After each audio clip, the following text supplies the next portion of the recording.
नमस्ते पुण्डरीकाक्ष नमस्ते पुरुषोत्तम नमस्ते सर्वलोकात्मन् नमस्ते तिग्मचक्रिणे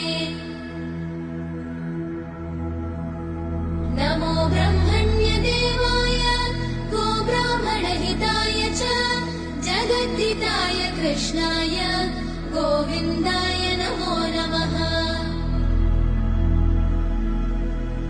ब्रह्मत्वे सृजते विश्वम् स्थितौ पालयते नमः रुद्ररूपाय कल्पान्ते नमस्तुभ्यं त्रिमूर्तये।